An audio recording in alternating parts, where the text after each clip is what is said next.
السلام عليكم ورحمة الله وبركاته. ازيكم حبايبي، عاملين ايه؟ تعالوا بقى النهاردة نعمل مع بعض العيش الشامي بأسهل طريقة. هقولك على مكون لو ضفتيه هيطلع لك العيش كله منتفخ بالشكل اللي انت شايفاه ده. شايفين بقى الجمال والحلاوة؟ عايزة اقول لكم العيش طري زي المية، كمان ريحته وطعمه بجد تحفة جدا. العيش كله طالع منتفخ وطبقتين زي ما انتوا شايفين. ينفع معاكي بقى سندوتشات الفول والطعمية، للكبدة، للكفتة. عايزة اقولك بجد هو مش محتاج اي حاجة جنبه، عايز يتاكل كده حاف.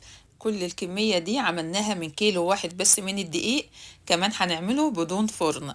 يلا بقى نسمي الله ونبدأ الفيديو بتاعنا. بس قبل ما نبدأ بفكرك باللايك والشير الكتير للفيديو وكمان الاشتراك في القناة.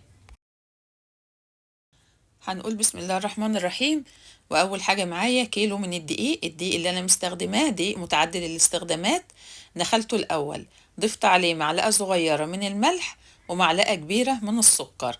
انا هعجن في العجان، تقدري تعجني على ايديكي، لو ما عندكيش عجان الموضوع بيكون سهل جدا. نزلتهم كده في حلة العجان، وتعالوا بقى هنا هبدأ أنزل بكوباية من المية. طبعا الجو حر، فهناخد مية عادية خالص من الحنفية. لو في الشتاء طبعا المية لازم تكون دافية علشان ما تموتش الخميرة. نزلت بكوباية من المية وعليها معلقة كبيرة من السكر ومعلقة كبيرة من الخل الأبيض ومعلقة كبيرة من الخميرة الفورية. ضفت عليهم كمان كوباية من اللبن. تمام.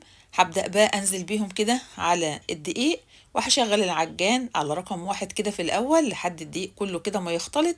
وبعد كده بقى على حسب العجينة. هنا حسيت إن العجينة ناشفة، فبدأت أنزل بنص كوباية كمان مية بقى أو لبن على حسب ما أنت عايزة. تمام كده. هقولك دلوقتي كمان كمية السوائل كلها كانت قد إيه. شغلت بقى العجان كده، طبعا مدة العجن مش أقل من 7 8 دقايق. عايزين قوام العجينة يكون بالشكل اللي انتوا شايفينه ده، تكون العجينة كده أخدت عرق. آخر حاجة بقى معايا هبدأ أضيف معلقة من السمنة ومعلقة من الزيت، معلقة واحدة بس سمنة ومعلقة واحدة بس كبيرة من الزيت.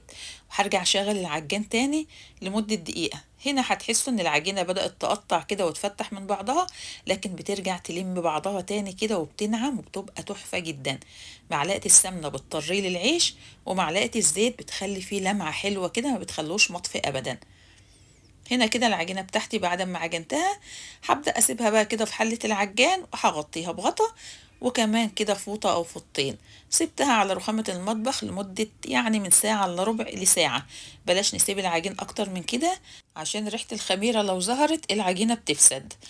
اخدت كده العجينة بتاعتي بعد ما اتخمرت على رخامة المطبخ. شايفين بقى العجينة عاملة زي الملبن، كمان طرية، تحسوها فيها سنة خفيفة كده من التلزيق. هبدأ بقى ارش رشة بسيطة جدا من الدقيق. عايزة اقولك ان العيش ده مش بيحب الدقيق خالص في الفرد، بس احنا يعني نرش كده رشة خفيفة خالص من الدقيق علشان تمنع لي بس التلزيقة. كل ما عوزت العيش يكون طري لازم العجينة تكون طرية. جبت صينية كده ورشيت عليها رشة خفيفة من الدقيق. وتعالوا نبدأ بقى نقطع العيش بتاعنا. طبعا المخابز بتعمله على وزن 50 جرام، يعني لقمة كده أو لقمتين. احنا هنعمله على وزن 60 جرام، ده لو عندك ميزان. ما عندكيش ميزان هقولك دلوقتي كيلو الدقيق بيطلع كام رغيف. أهم حاجة تحاولي تقطعي العجينة كلها بمقاس واحد. هنا أنا وزنت على 60 جرام بالشكل اللي انتوا شايفينه. هبدأ بقى بعد ما بوزن كده ببدأ اخد قطعة قطعة وهبدأ ألفها بالشكل ده وبرصها على الصينية. تعالوا بقى لما اقول لكم على كمية السوائل معانا اخدت قد ايه. احنا اخدنا كوباية مية وكوباية لبن، ورجعنا زودنا كمان نص كوباية من اللبن. الكمية كلها كانت 600 جرام. تمام كده. عندي بقى هنا الكيلو الدقيق عمل معايا 28 قطعة او 28 رغيف. هبدأ برضو رشة دقيق خفيفة جدا علشان بس الكيس ما يلزقش على العجين. وهغطيها كده وهسيبها ترتاح لمدة 10 دقايق مش اكتر. زي ما بقول لكم الجو حر، وفي الحر العجين ما بياخدش وقت خالص في كل حاجة، في التخمير وفي التريح وفي الخبيز في كل حاجة. تعالوا بقى هنا جهزت الاول صينية، فرشت عليها كده قطعة قماشة، وهبدأ افرد بقى العجينة بتاعتي. هاخد بقى كمية كمية كده وهبدأ افردهم كده نص فردة، وهركنهم كده على جنب. الطريقة دي بتسهل معاكي عملية الفرد. هنا بقى الرغيف ما بياخدش منك وقت خالص في الفرد. هبدأ اخد من اول واحدة عملتها وبالفرادة بقى، وهفرد الرغيف بتاعي كده. اهم حاجة يطلع مدور كده علشان يبقى شكله حلو. بصوا بقى ده كمان الحجم. وعايزه اقول لكم ان بلاش نرققه قوي علشان خاطر يتنفخ معاكي، وكمان بلاش يبقى يعني سميك قوي علشان ما يبقاش معجن من جوه. يعني بالظبط قطر الرغيف كان في حدود 15 سنتي. تمام كده. اهم حاجه بس انك ما ترشيش دقيق كتير علشان الدقيق هيحروق العيش. على قد ما تقدري خفي ايدك من الدقيق خالص. زي ما انت شايفه انا برش يعني حاجه لا تذكر من الدقيق علشان بس امنع التلزيقه اللي فيه. تمام كده. هنا بقى ببدأ اخد رغيف رغيف وبرصه على القماشة اللي انا فرشاها على الصينية، وبين كل طبقة وطبقة هبدأ افرش قطعة قماشة. انا مخصصة كم قطعة كده من القماش للعجين بس او للعيش وللقرص والحاجات اللي زي دي. بخلص وبغسلهم وبشيلهم في مكانهم. بصوا بقى كده انا رصيت كده 4 ترغيفة كده جنب بعض. هبدأ افرش بقى فوقيهم قطعة قماش تانية وهبدأ ارص عليهم.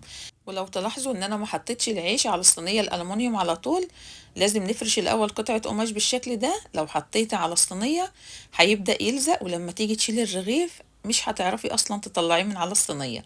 فاهم حاجة ان احنا بنحط طبقة قماش بالشكل ده بين كل رصة ورصة.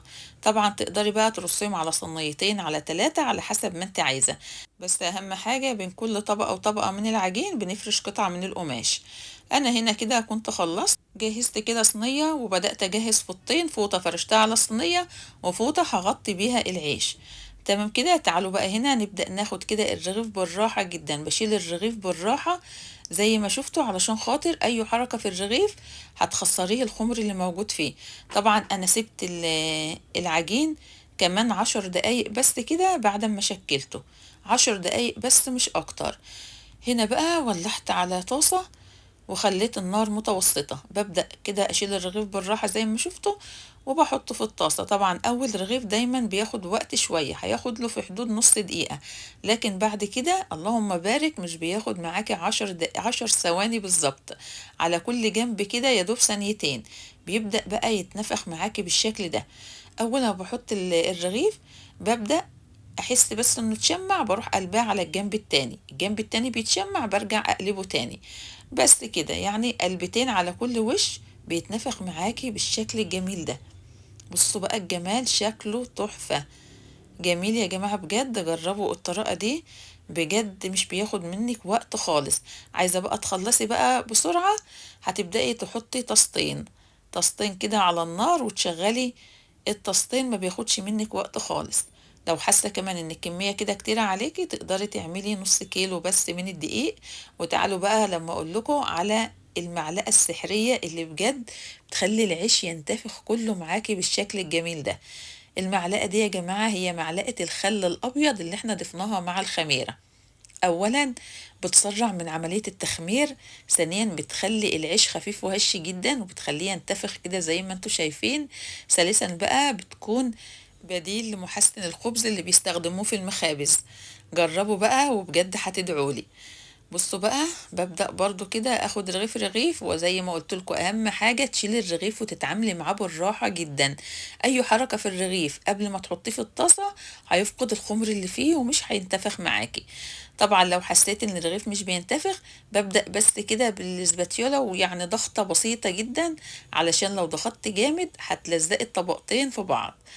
بصوا بقى هنا كنت هنا جبت كمان طاسة وشغلت الطاستين، ما اخدوش معايا بالظبط ربع ساعة وكنت مخلصة بجد اجمل عيش. عايزة اقول لكم ريحته تحفة، ريحته قلب المكان ما شاء الله. طري جدا وطبقتين وكله طالع معايا منفوخ.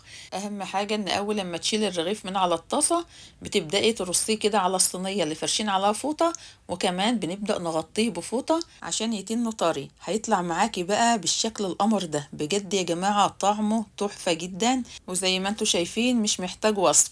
اعملي بقى سندوتشات طعمية، سندوتشات كفتة، وبالهنا والشفا عليكم. تقدروا كمان تعملوا منه كمية وتحطوه في الفريزر. بس كده ده كان الفيديو بتاعنا النهاردة. اتمنى الفيديو يكون عجبكم. كل المقادير بسيبها لكم مكتوبة في صندوق الوصف، بقوا شوفوها. ما تنسوش اللايك والشير كتير للفيديو، كمان الاشتراك في القناة. بحبكم في الله، والسلام عليكم ورحمة الله وبركاته. مع السلامة.